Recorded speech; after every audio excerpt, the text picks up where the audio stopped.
Salam alaikum, paix à vous.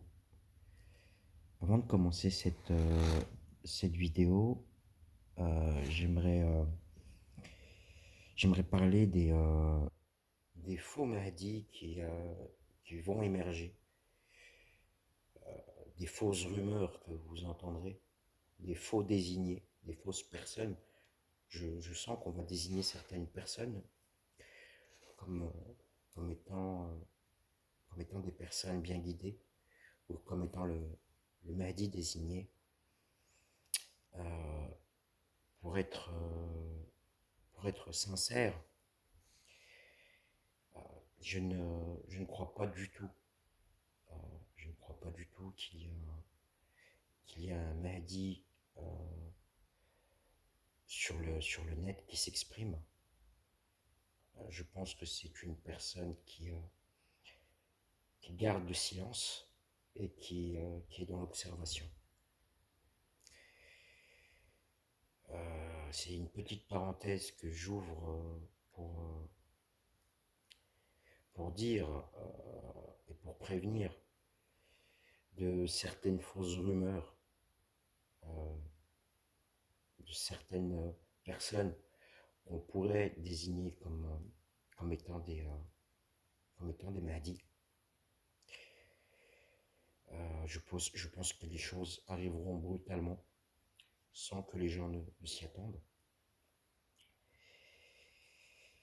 Et qu'il n'y a aucun Mahdi parmi les youtubeurs ou parmi les gens qui expriment leurs pensées, leurs idées, moi y compris bien sûr. Euh, pourquoi est-ce que moi j'évoque ce sujet? Eh ben, c'est à travers une expérience personnelle que j'ai vécue en 2008, euh, où, euh, où Dieu m'a montré certaines choses dont j'ai pas l'ombre d'un doute. Et je sais pleinement qu'elles concernent l'imam al-Mahdi. Et je pense que je ne suis pas le seul sur terre à qui Dieu a montré certaines choses à son sujet, même si de mon côté, j'estime qu'il y avait quelque chose d'extrêmement intense. Et j'aimerais aussi dire que il ne faut pas se fier au dire d'une personne pour s'imaginer sa valeur intérieure. On peut être un très grand orateur tout en étant très loin des fondements et des principes de l'islam. Euh, Chacun de nous ignore sa propre valeur, tout comme moi-même j'ignore la mienne. J'espère, j'espère simplement que, que mon cœur n'accepte aucune ostentation, que j'arrive à garder un certain cap avec celui de la sincérité totale. Euh, Personnellement, euh, si on devait me considérer comme un bon orateur, je pense que c'est pas quelque chose qui pourrait désigner ma valeur en tant que croyant. Euh, je me suis personnellement, je me sens, je me sens euh, très éloigné tout en étant sincère dans ma religion euh, de certains fondements de l'islam. Ce qui fait que je suis pas totalement à l'aise lorsque je parle de l'islam parce que j'estime que je ne pratique pas ma religion comme je devrais la pratiquer et avec les connaissances que j'estime avoir. Voilà, c'est une parenthèse que je ferme pour expliquer plus simplement, ne tombez pas dans l'idéalisation. Et parce que la plupart des gens vous décevront. Et, et moi, je le répète, hein, je suis, je suis loin d'être un exemple. J'en ai pleinement conscience. Euh, comme je l'avais dit dans une vidéo, je suis un empathe. Et croyez-moi, je cerne parfaitement la plupart des gens qui parlent de l'islam, la plupart des gens tout court d'ailleurs. Dieu m'a donné cette qualité, c'est celle de pouvoir me mettre à la place de mon prochain et de le cerner d'une manière intellectuelle et à la fois émotionnelle. Voilà, je ferme cette parenthèse. Je vais évoquer certaines sourates à travers ce texte qui évoquent clairement et certainement la venue du Sauveur, la venue d'Al-Mahdi. Allah le protège.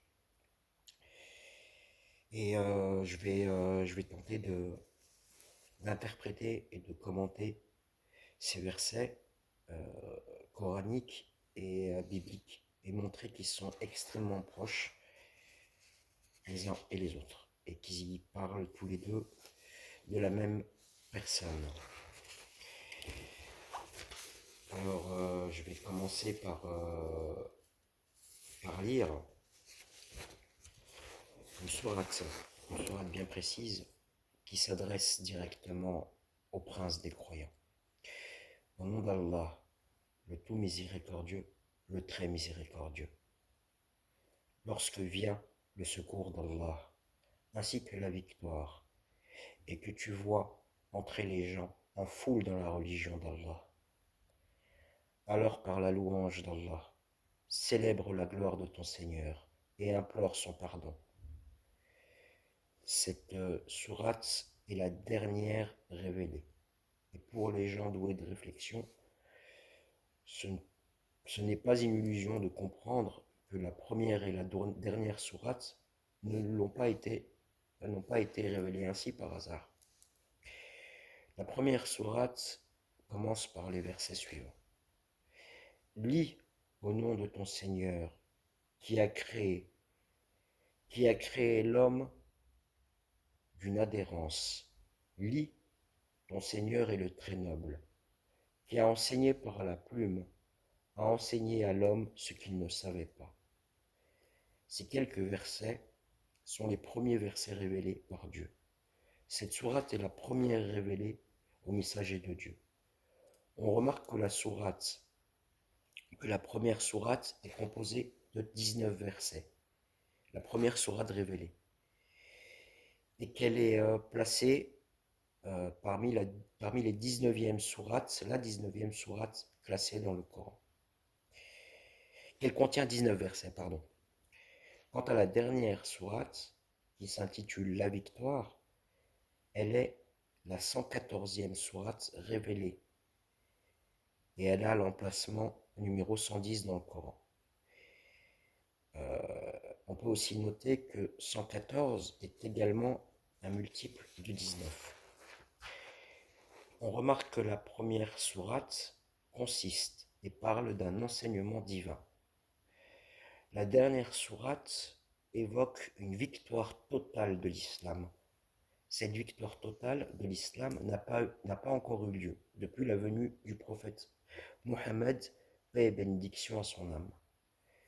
C'est donc pour son descendant Al-Mahdi que la sourate La victoire a été révélée. Le secours d'Allah, c'est le dernier recours qui a précédé à l'enseignement divin et qui ouvre la porte au secours d'Allah. Le secours d'Allah, c'est le lever d'un jour nouveau qui a précédé à une longue nuit d'obscurité. Dans l'obscurité, il ne restait de l'islam que son nom. Dans l'obscurité, les meilleurs serviteurs étaient dans l'oppression. Dans l'obscurité, les pires d'entre nous ont été élevés pour montrer une fausse direction, en maintenant nos cœurs vers une direction qui mène aux illusions. Ils ont donné de la rigueur aux apparences, laissant ainsi les cœurs des croyants orphelins de la connaissance de notre Créateur.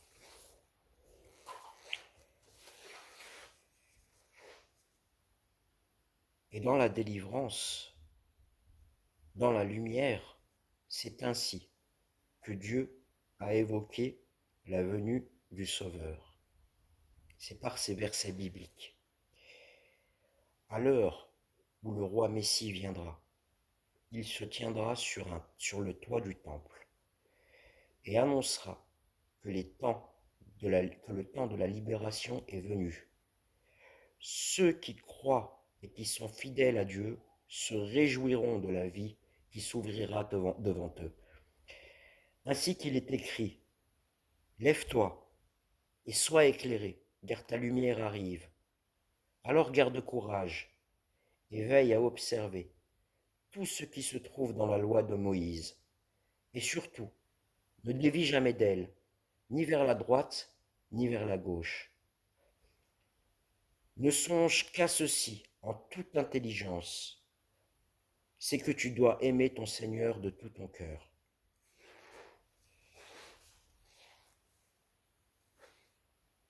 Alors à travers ces quelques versets, on voit l'importance du premier commandement, qui consiste à adorer Dieu de tout son cœur. Dans la lumière de l'islam, renaîtra et que la parole s'accomplira. Nous avons certes écrit dans le Zabour, après l'avoir mentionné, que la terre sera héritée par nos bons serviteurs. Dans la lumière de la vérité, le véritable islam viendra régner, indiquant la véritable direction à nos cœurs. Tourné vers notre Créateur, l'essentiel sera appliqué et le résiduel sera délaissé. Ainsi, nous voudrons pour notre prochain ce que nous voulons pour nous-mêmes. Et le mot frère en islam prendra tout son véritable sens. Le Coran sera une guérison et une miséricorde pour l'homme. Car là, l'homme retrouvera par le Coran une véritable éducation à nos cœurs pour rétablir l'homme vers sa véritable fonction, qui consiste à l'adoration, et ainsi pouvoir assimiler et digérer cette lourde parole qui vient nous libérer et aussi nous permettre de comprendre pourquoi le plus noble des messagers a confirmé le deuxième commandement, en disant « N'est pas musulman celui qui ne veut pas pour lui-même ce qu'il veut pour son frère ». Voilà. Alors, pour résumer, euh,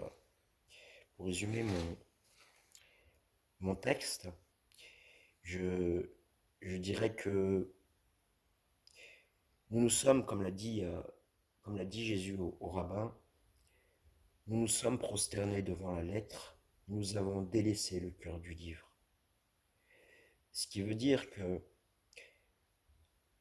nous accordons une immense importance à des détails tout en négligeant l'essentiel, de l'islam. Et lorsque nous appliquerons l'essentiel de l'islam, nous retrouverons notre véritable fonction. Et en retrouvant notre véritable fonction, notre prochain deviendra tel un véritable frère. Et nous voudrons pour nous-mêmes ce que nous voulons pour notre prochain. Et je pense que c'est tout ce que Dieu attend de nous. Et lorsque nous aurons appliqué cette fonction, l'islam sera élevé au point où la communauté des musulmans sera un exemple pour la communauté des croyants. Et à ce moment-là, nous verrons les gens entrer en foule dans la religion de Dieu, qui n'est d'autre que l'islam. Voilà, je vous dis à tous que la paix soit sur vous. Salam alaikum.